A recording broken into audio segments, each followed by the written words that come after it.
Welcome to my YouTube channel. Exam එකකට මුහුණ දෙන්න ඉන්න ගොඩක් දෙනෙක්ට තියෙන ප්‍රශ්න තමයි කොහොමද මම එක්සෑම් එක ගොඩ දාන්නේ? කොහොමද මම කැම්පස් සිලෙක්ට් වෙන්නේ? කොහොමද මම මගේ ඩ්‍රීම් එක සැබෑ කරගන්නේ කියන ඒවා.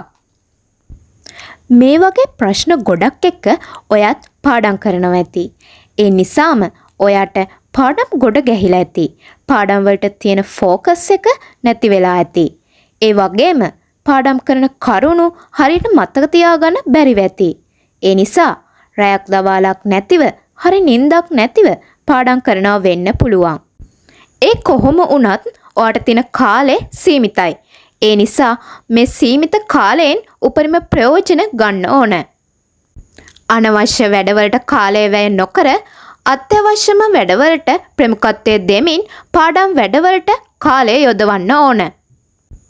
ඔයාට ඉතිරි වෙලා තියෙන කාලය හරියට කළමනාකරණය කරගන්න.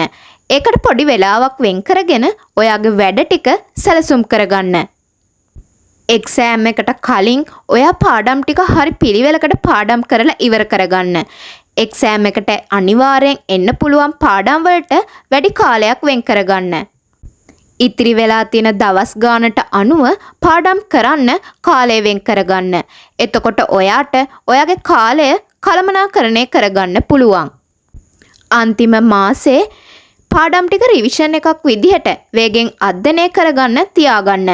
හැමදාම එකම පාඩම් ටික අල්ලගෙන පාඩම් කරන්න එපා. එහෙම වුණොත් හැමදාම ඒ පාඩම් ටිකේ කරුණු ටික විතරක් ඔයාට මතක තියෙයි. ඒ නිසා අනිත් පාඩම් වලටත් අවධානය යොමු කරන්න. කලින් කියලා දුන්න ස්ටඩි ටිප්ස් ඔයාට පාඩම් කරන්න භාවිතා කරන්න පුළුවන්. අනිවාර්යෙන්ම ඔයා pass papers, model papers, term test papers කරලා එක්සෑම් එකට හොඳ පුහුණුවක් ලබා ගන්න ඕන. ටයිම් එකට අනුව පේපර්ස් කරන්නත් ඔයා පුරුදු වෙන්න ඕන. එක්සෑම් එක ගැන හරි ඔයාගේ රිසල්ට් එක ගැන හරි හිතලා අනවශ්‍ය විදිහට ස්ට්‍රෙස් ගන්න එපා. ඒ වගේම ඔයා හොඳ නිින්දක්, සම්බල ආහාර වේලක් ගන්න අමතක කරන්නත් එපා. මොකද ඔයා මහන්සියලා පාඩම් වැඩ කරන නිසා කායිකව වගේම මානසිකවද ශක්තිමත්ව ඉන්න ඕන.